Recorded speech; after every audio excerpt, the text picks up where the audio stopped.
اهلا وسهلا بكم في حلقه جديده من حلقات سلسله ما لا يسع المهندس جهل.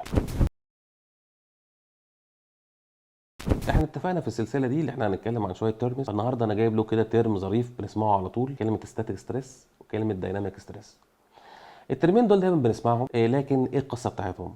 اول حاجه، ايه هو الاسترس؟ الاسترس هو اجهاد، والاجهاد ده بيجي من سبب. ما ينفعش اقول انا مجهد وانا قاعد بعمل مديتيشن، او مثلا انا مريح، فلازم يكون في سبب للاسترس ده. احنا عندنا في الهندسه الاسترس بيجي من فورس او بيجي من مومنت. الاسترس دوت لو كان ثابت مع الزمن احنا بنسميه ستاتيك ستريس، ولو كان متغير مع الزمن بنسميه دايناميك ستريس. انا دلوقتي عندي جسر او عندي كوبري او عندي مبنى او عندي وزن وثابت، ده احنا بنسميه ستاتيك ستريس.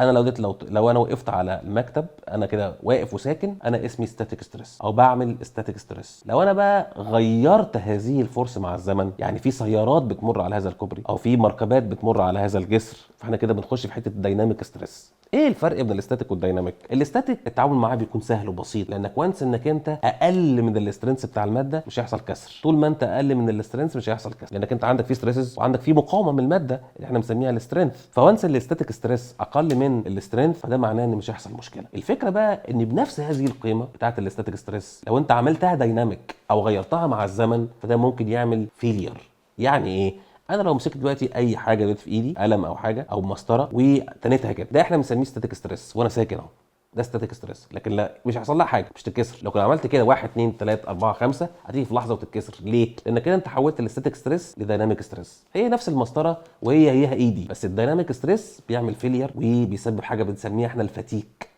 والفتيك هو تكرار الاسترس مع الزمن، تغير الاسترس مع الزمن فيحدث فيلير. لو في الفيديو دوت عرفت الفرق بين الاستاتيك ستريس والديناميك ستريس، وعرفت ايه الاخطر فيهم ومين اللي ممكن يسبب مشكله، اعمل لنا لايك واعمل شير للفيديو. ولو عندك اسئله حطها في الكومنتس، ولو عندك فكره الحلقه اكتبها لنا، ممكن نضيفها في الحلقات اللي جايه.